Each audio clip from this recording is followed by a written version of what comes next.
Hello बच्चों, welcome back to class 12 accounts. हम लोग change in profit sharing ratio पढ़ रहे थे, जिसमें हम लोगों ने देखा था कि revaluation of asset and liabilities revaluation account के थ्रू कैसे किया जाता है। इस क्लास में हम लोग सीखने वाले हैं revaluation of asset and liabilities through capital account, यानी कि बिना एसेट और लायबिलिटीज को टच किए हुए हम सिंगल एंट्री पास करके कैसे पार्टनर्स कैपिटल में रिवैल्यूएशन के इफेक्ट को एडजस्ट करते हैं in case of change in profit sharing ratio. तो चलो क्लास की शुरुआत करते हैं। चलो बच्चों, तो अब आप लोग साथ में हेडिंग डालो, revaluation of asset and liabilities, revaluation of assets and liabilities through capital account, revaluation of asset and liabilities through capital account। ठीक है, चलो देखो हम लोगों ने लास्ट क्लास में क्या सीखा था। हमने देखा था कि हम जो रिवैल्यूएशन करते हैं एसेट और लायबिलिटीज का, जब प्रॉफिट शेयरिंग रेशियो में चेंजिंग आता है तो उस टाइम में जब रिवैल्यूएशन करते हैं तो उससे जो प्रॉफिट एंड लॉस जो निकलता है, या तो उसको रिवैल्यूएशन अकाउंट के थ्रू बांट सकते हैं पार्टनर्स के बीच में, या फिर एडजस्टमेंट करते हैं उस प्रॉफिट एंड लॉस को कैपिटल अकाउंट के थ्रू। तो हमने लास्ट क्लास में रिवैल्यूएशन अकाउंट के थ्रू हम लोगों ने सीख लिया था। आज हम लोग सीखने वाले हैं कि कैसे एसेट और लायबिलिटीज का रिवैल्यूएशन करते हैं कैपिटल अकाउंट के थ्रू, ना कि रिवैल्यूएशन अकाउंट के लिए। तो हम क्या करेंगे, देखो एसेट और लायबिलिटीज को टच नहीं करने वाले हैं। यहां पर क्या करने वाले हैं, एसेट और लायबिलिटीज को टच नहीं करने वाले। हम लोग क्या करेंगे, नेट इफेक्ट निकालेंगे कि अल्टीमेटली कितना से नेट प्रॉफिट या नेट लॉस हुआ है रिवैल्यूएशन की वजह से, और वो पार्टनर्स के बीच में बांटेंगे in gaining and sacrificing ratio में। यानी जिस पार्टनर ने सेक्रीफाइस किया है उस पार्टनर्स को प्रॉफिट का हिस्सा दे देंगे, यानी उसके कैपिटल को क्रेडिट करेंगे, और जिस पार्टनर को गेन हुआ है उस पार्टनर्स कैपिटल को डेबिट कर देंगे। लॉस के केस में अगर रिवैल्यूएशन में लॉस होता है तो फिर क्या होगा कि गेनिंग पार्टनर्स को क्रेडिट करेंगे और सेक्रीफाइसिंग पार्टनर्स को डेबिट करेंगे। यहां पे एसेट और लायबिलिटीज के अकाउंट को टच नहीं करना है, बल्कि जो इफेक्ट होता है उसको कैपिटल अकाउंट के थ्रू एडजस्ट करना है। तो देखते हैं कि इसमें क्या स्टेप्स हमें फॉलो करने पड़ते हैं। तो देखो, सबसे पहला स्टेप होता है कि आपको नेट इफेक्ट निकालने होंगे। स्टेप 1 क्या होगा, कैलकुलेट करना होगा net effect on revaluation. Calculate करेंगे हम लोग नेट इफेक्ट ऑन रिवैल्यूएशन। ठीक है, अब देखो एसेट और लायबिलिटीज को रिवैल्यूएशन किए हैं, यानी उसके वैल्यू को चेंज किए हैं, तो या तो प्रॉफिट हो सकता है या लॉस हो सकता है। तो वो जो नेट इफेक्ट है उसको निकालना है, यानी आप इसको बोलो प्रॉफिट और लॉस ऑन रिवैल्यूएशन हमें निकालना है। प्रॉफिट और लॉस ऑन रिवैल्यूएशन,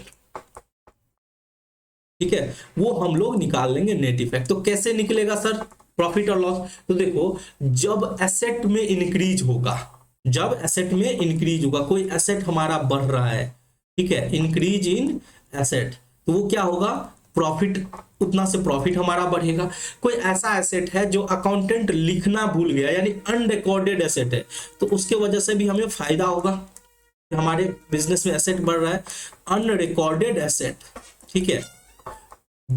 फिर कोई लाइबिलिटीज है जिसकी वैल्यू डिक्रीज हो रही है, यानी डिक्रीज हो रही है लाइबिलिटीज, डिक्रीज हो रही है लाइबिलिटीज।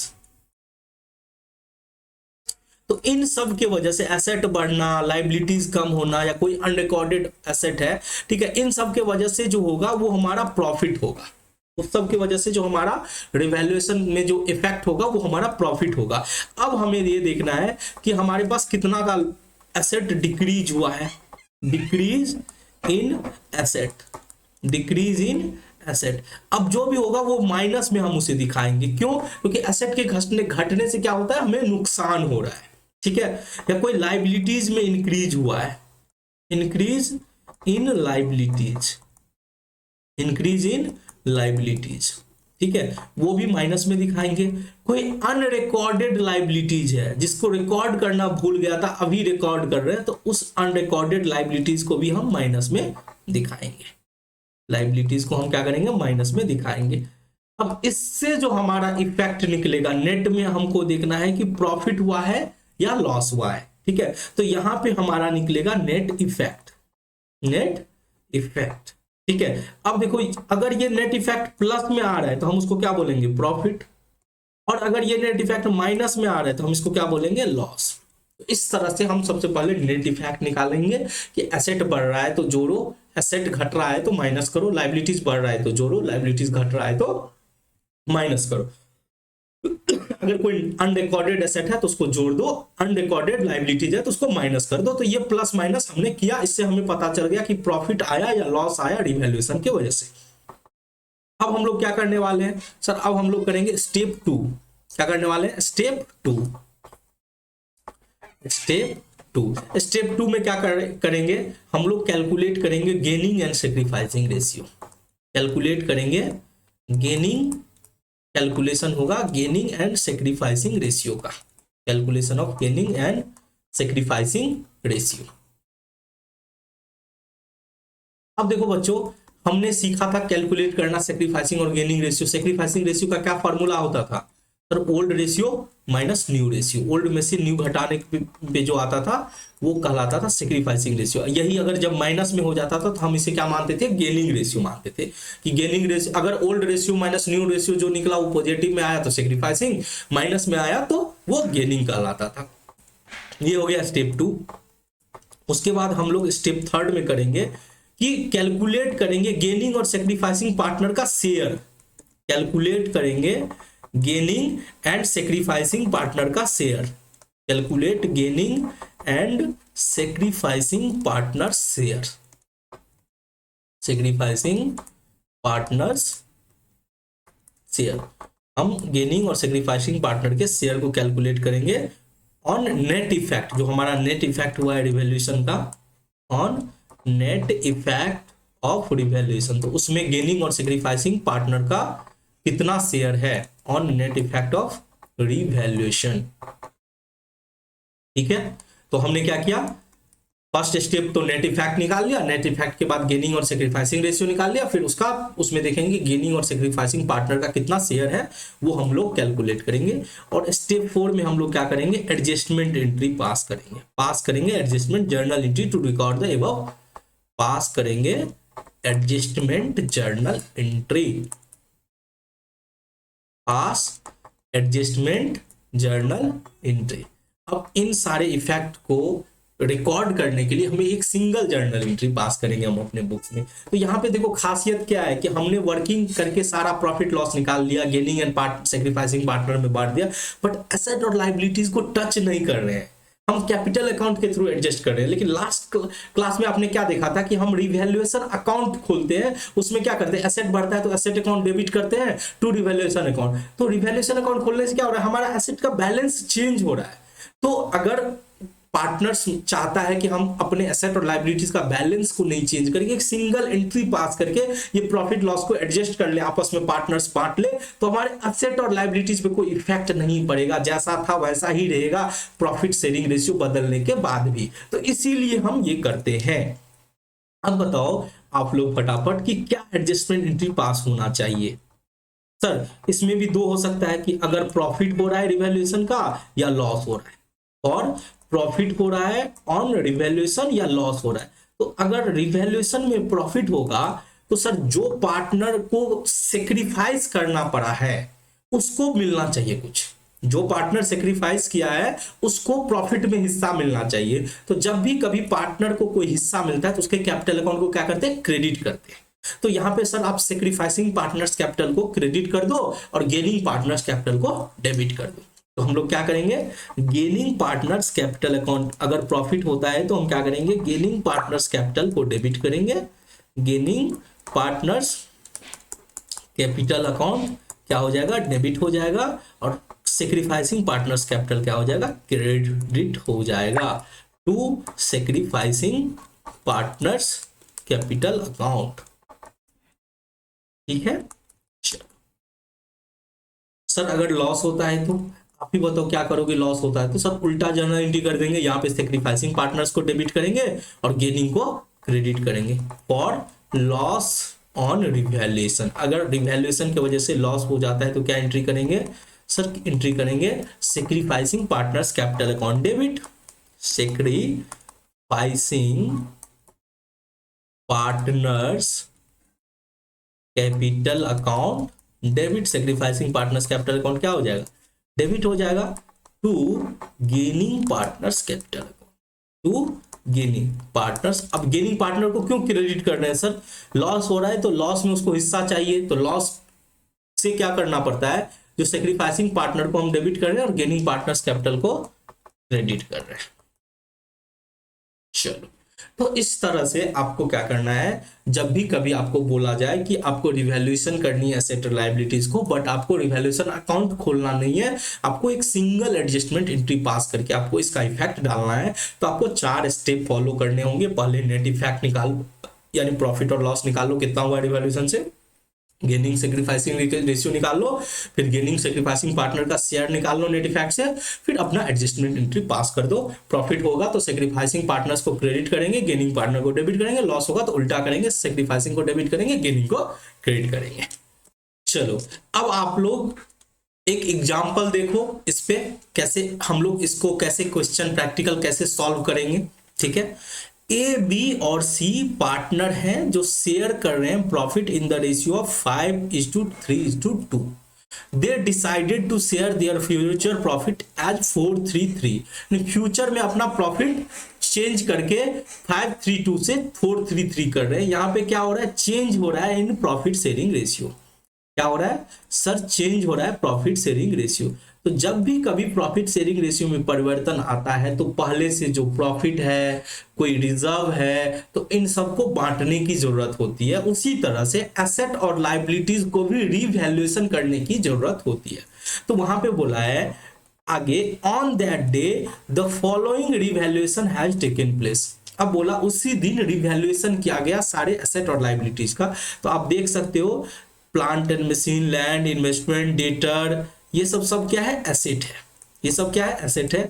फिर ये तुम्हारा क्रेडिटर है, आउटस्टैंडिंग एक्सपेंसेज है, ये क्या है, लायबिलिटीज है।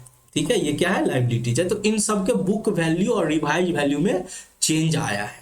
ठीक है, तो हम क्या जानते हैं कि सर एसेट बढ़ता है तो हमको फायदा होता है, नुकसान होता है तो नुकसान, एसेट अगर कम होता है तो नुकसान होता है। उसी तरह से लायबिलिटीज बढ़ता है तो नुकसान होता है, लायबिलिटीज घटता है तो फायदा होता है। ठीक है, तो आप यहाँ पे देख सकते हो कि बुक वैल्यू से रिवाइज वैल्यू 40,000 हुआ, यानी हमारा क्या हुआ है, लॉस हुआ है 10,000 का। हमारा क्या हुआ है, लॉस हुआ है 10,000 का। फिर 80,000 से 1,00,000 हो गया। इसी तरह से हम लोगों को इसका क्या करना है, नेट इफेक्ट निकालना है। क्यों, आगे पढ़ो, आगे क्या है, partners do not want to change their book value. Partner चाहते हैं क्या कि बुक वैल्यू, जो एसेट का जो बुक वैल्यू है एज इट इज रहे of the asset and liabilities, but record the change by passing an adjustment entry. आपको बोला है पार्टनर क्या चाहता है कि उनके बुक वैल्यू में कोई चेंजिंग नहीं आए, फिर भी वो इसके इफेक्ट को सिंगल एडजस्टमेंट एंट्री को पास करके उसके एडजस्टमेंट करके पार्टनर्स के बीच में बांटना चाहते हैं। वो चाहते हैं कि बुक वैल्यू में चेंज ना आए। अब देखो, आपको अगर यहाँ पे रिवैल्यूएशन अकाउंट खोल के उसका प्रॉफिट एंड लॉस निकाल के पार्टनर्स के बीच में बांट दोगे तो वहां पे क्या होगा, एसेट में चेंज आ जाएगा। क्योंकि रिवैल्यूएशन अकाउंट का जनरल एंट्री हमने क्या सिखाया था कि जब एसेट बढ़ता है तो एसेट को डेबिट करते थे, रिवैल्यूएशन अकाउंट को क्रेडिट करते थे। उसी तरह से कोई लायबिलिटीज बढ़ता था तो क्या करते थे, रिवैल्यूएशन अकाउंट को डेबिट करते थे, लायबिलिटीज को क्रेडिट करते थे और अंत में प्रॉफिट लॉस पार्टनर्स के बीच में बांटते थे। तो वहां पे क्या हो रहा था, बुक वैल्यू चेंज हो रहा था। बट अभी अपने को बुक वैल्यू चेंज नहीं करना है, एक सिंगल जर्नल एंट्री पास करके इसके इफेक्ट को लेना है। ठीक है, तो चलो अब हम लोग फटाफट इसका सॉल्यूशन देखते हैं। सॉल्यूशन कैसे करेंगे, तो सॉल्यूशन को सर स्टेप वाइज करो। सबसे पहला स्टेप है कि आप कैलकुलेट करो नेट इफेक्ट। क्या करो, कैलकुलेट करे net effect on revaluation. Calculate net effect on revaluation. ठीक है, आपको क्या करना है, नेट इफेक्ट निकालना है रिवैल्यूएशन का। ठीक है, तो सबसे पहले नेट इफेक्ट निकालने के लिए क्या करेंगे, देखेंगे कि क्या क्या बढ़ा है। तो देखो प्लांट एंड मशीन क्या हुआ है, डिक्रीज हुआ है। तो डिक्रीज को माइनस में रखोगे, कोई एसेट डिक्रीज हो रहा है, decrease in plant and machine कितना, 10,000 से, तो इसको ब्रैकेट में रखोगे, यानी ये माइनस में हमको दिखाना है। क्यों माइनस में दिखा रहा है, बताओ, तुम्हारा कोई एसेट घट रहा है तो तुमको नुकसान हो रहा है ना जी, तो नुकसान को तुमको माइनस में दिखाना है। लैंड एंड बिल्डिंग 80,000 से 1,00,000 हो गया, तो 20,000 फायदे में है। तो यहां पे लिखेंगे increase in land and building, increase in land and building, कितना सर 20,000, इसको प्लस में रखेंगे, ठीक है। इन्वेस्टमेंट 44,000 से 50,000 हुआ, यानी 6,000 बढ़ गया, ये भी इंक्रीज हो रहा है, increase in investment, increase in investment कितना 6,000, ठीक है। आगे देखो, आगे है डेटर बढ़ा है 1,20,000 से 1,00,000 घटा है, डिक्रीज हुआ है डेटर, तो असेट है डेटर, तो असेट घटता है तो हम क्या करते हैं माइनस में रखेंगे, डिक्रीज इन डेटर कितना सर 20,000 से माइनस कर दो, 20,000 था ना, 1,20,000 से 1,00,000 हो गया, यानी 20,000 से घट गया। अब बात करते हैं क्रेडिटर, क्रेडिटर भी 1,40,000 था, 1,20,000 हो गया, तो लाइबिलिटीज घटा है, डिक्रीज इन क्रेडिटर हुआ है, डिक्रीज इन क्रेडिटर। अब बताओ लाइबिलिटीज घटता है तो खुशी मिलता है ना भाई, कम पे करना पड़ेगा, क्रेडिटर जो पहले पे करना था 1,40,000, अब पे करना है 1,20,000, तो यानी हमको फायदा हो रहा है, तो 20,000 क्या करेंगे प्लस में दिखाएंगे, 20,000 को प्लस में दिखाएंगे। अब बात करते हैं आउटस्टैंडिंग एक्सपेंसेस, खर्चा पेमेंट करने की जिम्मेदारी 11,200 थी, अब बढ़ गई 12,000, 800 से हमारा लाइबिलिटीज बढ़ा है, इंक्रीज हुआ है इन आउटस्टैंडिंग एक्सपेंसेस, तो इंक्रीज हुआ है आउटस्टैंडिंग एक्सपेंसेस कितना से 800 से, तो सर इसको माइनस में दिखा दो, क्या करो माइनस में दिखा दो। अब क्या करना है हमको टोटल करना है, प्लस में हो रहा है या माइनस हो रहा है देख लो, वैसे भी देखो 20,000 प्लस 20,000 माइनस वैसे भी खत्म हो गया, 6,000 20,000 26,000, 26,000 में से 10,000 घटा तो 16,000, और 16,000 में से 800 घटा दो, देख लो ऐसे कैलकुलेट कर लो, 20,000 प्लस में है, 6,000 प्लस में है, ठीक है, प्लस 20,000 माइनस, अब करो माइनस 10,000 माइनस 20,000 माइनस 20,000 और माइनस 800, तो तुम्हारा प्रॉफिट हो रहा है सर 15,200 का। प्रॉफिट कैसे समझे, प्लस में आ रहा है इसका मतलब प्रॉफिट हो रहा है, तो हम बोलेंगे नेट इफेक्ट, नेट इफेक्ट क्या है प्रॉफिट है, नेट इफेक्ट क्या है प्रॉफिट है ऑन रिवैल्यूएशन, रिवैल्यूएशन करने से हमारा क्या हुआ प्रॉफिट हो गया, ठीक है। चलो अब सर आप स्टेप 2 करो परफॉर्म, तो दूसरा स्टेप क्या था, कैलकुलेट करेंगे sacrificing and gaining ratio, calculation होगा of sacrificing ratio and gaining ratio, तो बहुत आसान है, old ratio minus new ratio कर लेंगे, प्लस में आएगा तो सेक्रीफाइसिंग, माइनस में आएगा तो गेनिंग, इस पे तो हम लोग बहुत सारा प्रैक्टिस कर चुके हैं। तो अब देखो कौन कौन से पार्टनर है, 3 पार्टनर है ना, ए बी और सी, तो ए बी और सी, इसको मैं थोड़ा ऊपर कर देता हूं, ए बी और सी। अब देखो ए का कितना शेयर है पहले से, सर 5-3-2 में बांटा एबीसी का, तो 5-3-2 यानी 5/10, 3/10 और 2/10, ये तीनों है, माइनस करेंगे न्यू रेशियो, न्यू रेशियो कितना है सर 4-3-3, 4-3 7 3 10, यानी 4/10 माइनस 3/10 और माइनस 3/10।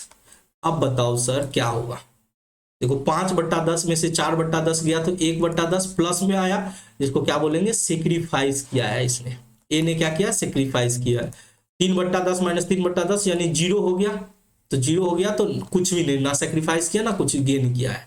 अब 2/10 में से 3/10 होगा तो माइनस में निकलेगा 1/10, इसका मतलब क्या किया इसने गेन किया, सी ने क्या किया है गेन किया है। तो अब हम सेक्रीफाइसिंग और गेनिंग रेशियो निकाल लिया, अब थर्ड स्टेप क्या होगा प्रोपोर्शन निकालेंगे कि शेयर कितना है, ठीक है। तो ए का शेयर कितना होगा बताओ, 15,200 में ए का शेयर 1/10 होगा, यानी 1520, 1520 क्या सेक्रीफाइस, सेक्रीफाइस। बी का, तो सर बी का तो कुछ भी नहीं होगा, ना सेक्रीफाइस किया ना गेन किया। अब सी का क्या होगा सर 15,200 का 1/10 यानी 1520 ये गेन किया है, 1520 गेन किया है।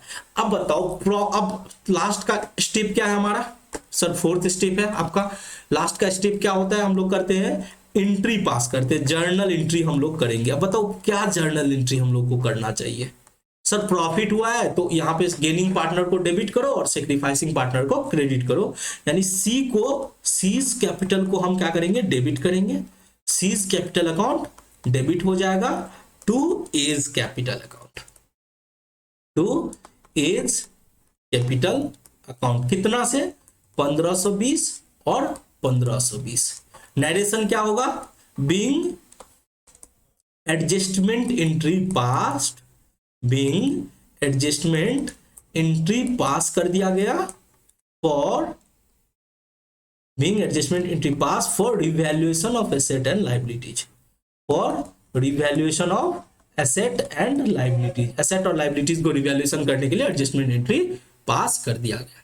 तो आई होप आपको ये आराम से समझ में आ गया होगा कि कैसे सिंगल जर्नल एंट्री पास करके हम एसेट और लाइबिलिटीज को रिवैल्यूएशन करते हैं। तो अब आपका काम है कि आप लोग प्रैक्टिस करना, इस पे बहुत सारे क्वेश्चंस हैं आपके बुक में दिए हुए, एग्जांपल्स दिए हुए, तो इस पे प्रैक्टिस करना, ठीक है। फिर मिलते हैं नेक्स्ट कॉन्सेप्ट में, तब तक के लिए जय हिंद।